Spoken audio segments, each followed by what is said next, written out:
fact that it's April is absolutely bewildering to me. Hi, I'm Angel. Welcome back to my second channel, Angel Vlogs 2. Today we're going to be doing our monthly reading wrap up for March. That's crazy to think about. I feel like March really flew by, and honestly, I didn't read as much as I wanted to in March. I feel like March was a really busy month for me, and I got into a bit of a reading slump unintentionally. I mean, I guess reading slumps are never intentional, but I felt like I did really well in February and I started out so strong. And then, yeah, just like halfway through the month, I was like, whoa, how have I only finished like 2 books and half the month is done? Anywho, let's get into all of the books that I read in March. We'll start with my first finish, which was Sirens and Muses by Antonia and Gress. This book talks about Louisa and Karina, who both attend this very prestigious art college in New York, I believe. Louisa is this sweet, thoughtful girl. She moved from the countryside to Rin Arts College on a scholarship, and she definitely is our main protagonist that feels very much so like she doesn't fit in, because a lot of the other students are very well off. They have family histories within art, whether in collecting or as artists. And on her first day, she meets her roommate, Karina, who is this absolutely gorgeous, stunning, wealthy other student at Rin. And she quickly develops this like infatuation with Karina. So already you're ticking off all my boxes. You're hitting New York, you're hitting art school, or just like school environments in general. There is a sapphic element to it, but then also this element of like self-discovery, growth, some family background trauma situations there. What I really enjoyed about this book is that although the main story does sort of revolve around Louisa and Karina, you are getting stories of the other characters as well. So there is Robert Berger, who is this visiting professor at Rin College, and you can kind of see just how small the art world really is, especially when you narrow it down to New York, because Robert has worked with and known Karina's parents in the past. There's also Preston, who is another student at Rin who ends up having this romantic relationship with Karina. He is like, you're a bad boy, you're a rebel, but deep down he's really just trying to figure himself and his path out as well. I would say those 4 are like your main characters, and from chapter to chapter you are learning about their backstories, what's going on in their heads, what they're worried about, and sort of like their hopes for the future as well. Tying all of these stories together really is this idea of like working in the art world is not easy. And although when you're going to college, you're in this bubble, so to speak, you may have family support, you're learning and you're practicing your craft, but you have no idea what the art world really is like until you graduate and actually start working in that industry. Overall, I think you just get such a well-rounded look at an artist's journey when you go to art school, when you practice it yourself, when you come out and join the workforce in the art industry. I rated this book 4 out of 5 stars. I think it did everything it intended to do. It is very much so a lit fic, so you're getting these deep explorations of human psyche, your memories, your growth, without too much of a like plot, I would say. But those of us who live and die for lit fic will just absolutely love it. After that, I actually moved on to a non-fiction book. This is Ali Abdaal's Feel Good Productivity. I've been following Ali on YouTube since when he was still making content around being in med school. He's just so charismatic and such a great educator.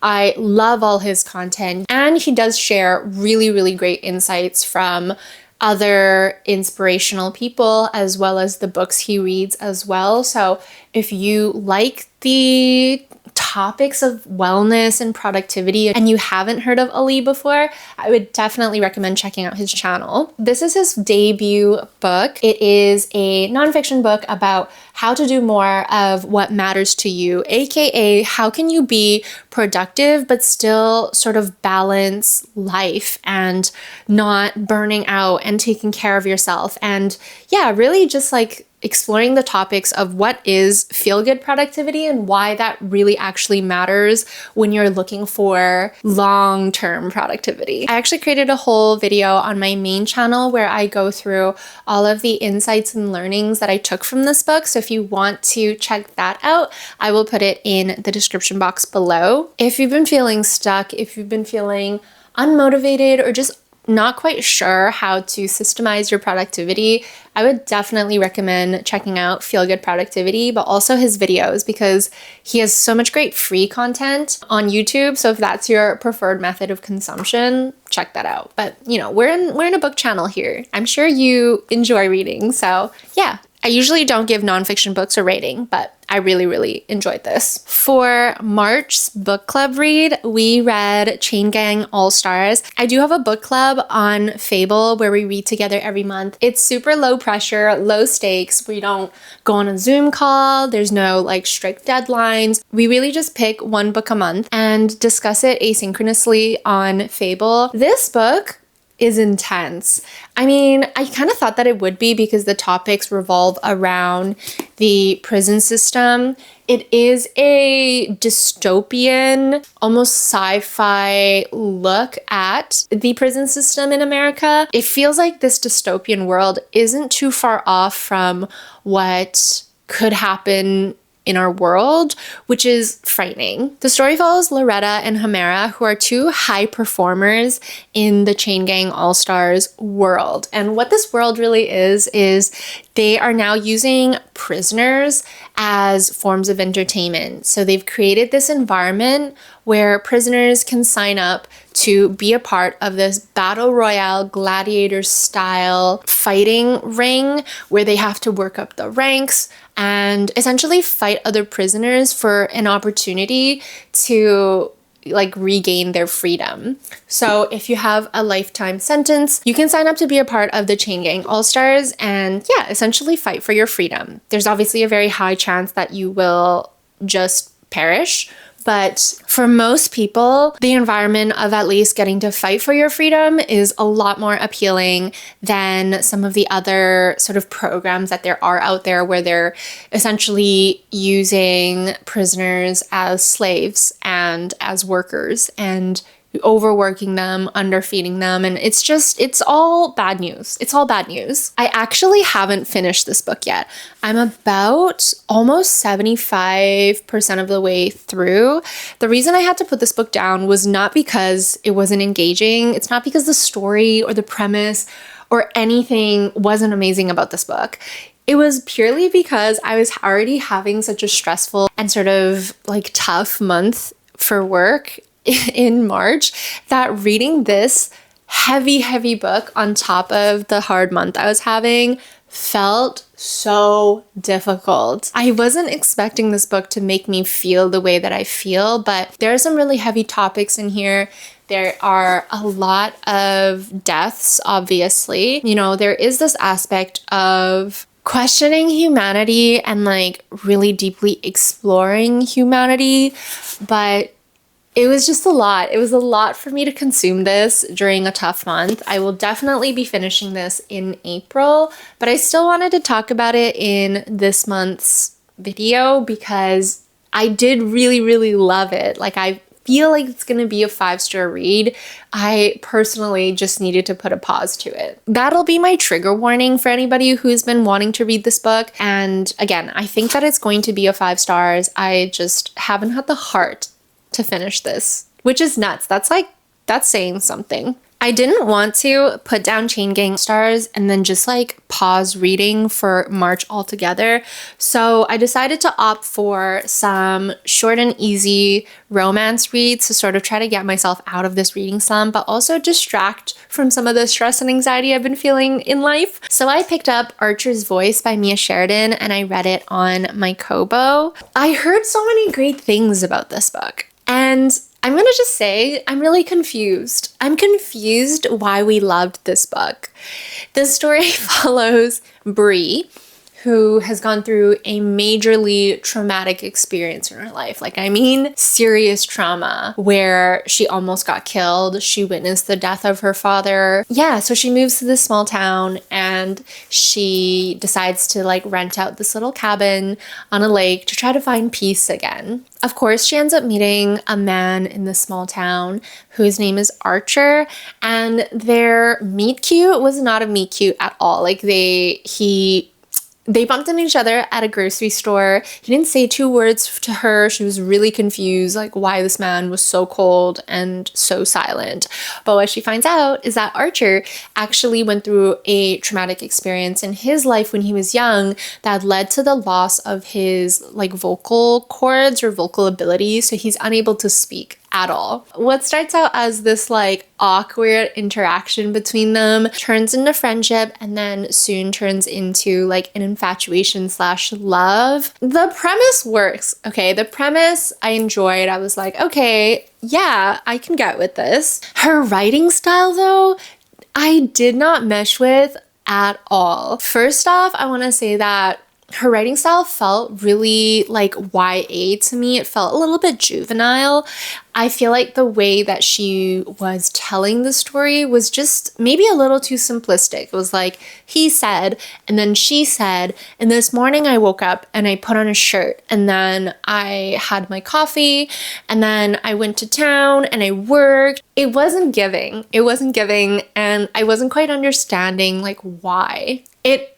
Again, it just felt YA, but at the same time, it's definitely not a YA novel because there is a like medium spice level to this. Actually, maybe even like a medium high spice level to this, which leads me into my second point, which is their relationship was really odd. Like the fact that she was babying Archer, like there was this level of like, oh, I don't know how to describe it. It was like, on one hand, she really felt for him. He went through some really tough things. He can't speak. He, doesn't have a great understanding of the world. So she's like, wow, you hurt baby bird, like, let me save you. But at the same time, she felt this like strong sexual connection to him and just wanting to have sex with him. Also, it was the way that she described Archer at times. Like, he's just this simple-minded man who, yes, is very smart, yes, is hardworking, but at the same time very inexperienced in relationships, which is all fine and dandy. I think that part makes sense, but it's the way that she described him. Like this poor creature who just gets aroused easily because he hasn't had many or any sexual experience. It was weird. It made me uncomfortable. Their relationship made me uncomfortable, or at least the way that she described their relationship and their sexual encounters. It was like on one hand, we were getting, ooh, the musky maleness, and he's a man and he's building his house and he's doing all these things on his own. And then on the other hand, we're getting, he popped a boner because he saw a girl because he's so sexually inexperienced and he's like a boy. Like those two things, I don't want to think about those two things at the same time, So I actually gave this book only 2 stars. And I'm almost scared to say that because I've just seen like so many good reviews about this book. Like people loved this book. Book Talk loved this book. Goodreads loved this book. And I'm typically somebody who's very easy to please. And typically when something is rated high on Goodreads, I usually love it. I usually agree with book talkers on their opinions about books. But Archer's voice did not do it for me at all. In fact, I felt so unsatisfied reading Archer's voice that I actually instantly picked up Beach Reads by Emily Henry because I just needed an actually good romance book. And I feel like you can always depend on Emily Henry for those, Beach Reads, I love. It kind of follows like a semi-similar premise. Beach Reads is about a writer. Her name is January, and she also recently lost her dad.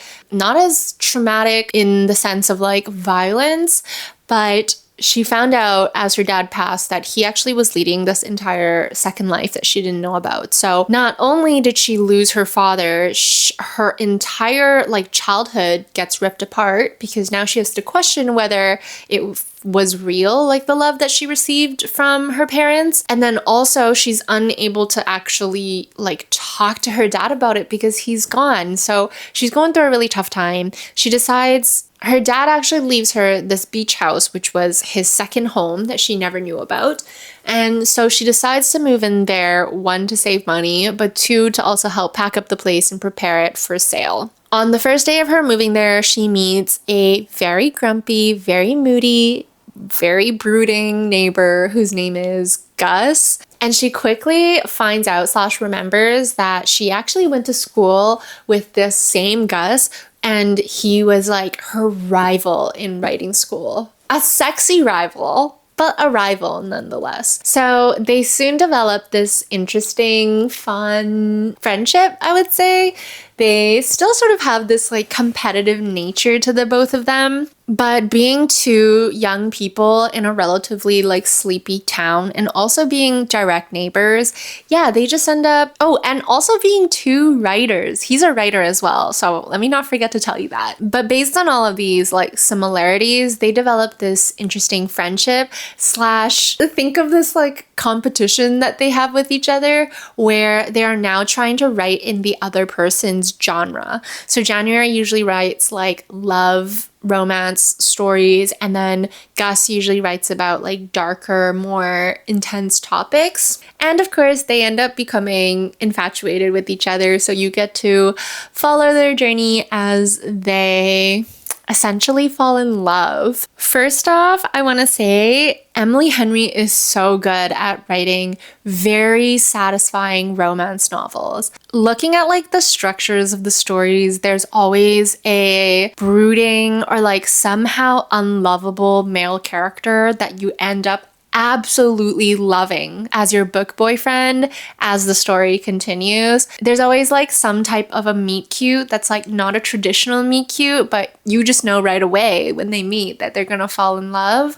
There's always an aspect of turmoil as well. So like little things that happen that doesn't lead to a super happy relationship, but that they are able to work through and actually end up together happier than ever. The characters are always lovable. The settings are always great. Like she just has absolutely nailed it when it comes to easy to read, super satisfying romance novels. I'm actually thinking about reading Happy Place next because that's how much I enjoyed Beach Read. Like I love Emily Henry books, and I just feel like she's always going to be an author that I go to when I'm looking for a little break from like the fantasy, the nonfiction, the really intense lit fics. Anywho, I gave Beach Read a 4.75 stars actually. I feel like it was, you know, it did everything I was hoping it would do, but there wasn't anything that like blew me away and made it better than any of her other books. So I didn't give it a 5 stars, but I mean, 4.75, like that's pretty close to perfect. All right, those are all of the books that I read in March. I guess I did end up finishing 5 books, so really not that bad. But I guess the reason I feel like it wasn't a successful reading month is because really Changing All-Stars took up the majority of the month and I still haven't finished it. And then I literally crushed Archer's Voice and Beach Read both within a day or two. So the majority of me reading these books happened right at the end of the month, just to sort of close out the month. Let me know if you've read any of these books and what your thoughts about them are and whether you agree with my ratings. Also, if you have any books that you think that I will absolutely love based on the books that I read, please let me know because I am always looking for books to add to my TBR, and I love, love, love when you give recommendations. I just find that like having books recommended to you from someone else always ends up being better than the books that I try to find on my own. So if you have suggestions, please leave them in the comments. But that's it. That's my March reading wrap up. We did it. We actually still met the target of 5 books a month. So at least I'm not behind schedule there. I do have a Discord channel as well as a newsletter if you want to connect with me further. In the Discord channel, we talk about career, productivity, wellness, books, movies, Netflix shows. It's really just a little nook on the internet to connect with other people. So if you want to join that, it's in the description box below. The newsletter, I try to write, well, I write a 5 things newsletter where I share 5 things every 2 weeks that I absolutely love, whether that's apps, tools, stuff I found on Amazon, books that I'm reading, all of that. I also try to write some more thoughtful pieces on there. So if you want to read those, you can definitely go check that out in the description box below as well. But I think that's everything I wanted to chat about. I hope you're having an amazing day wherever you're in the world. Thanks again for watching this video on my second channel. Make sure to check out my main channel as well. And I will see you in my next video. Bye!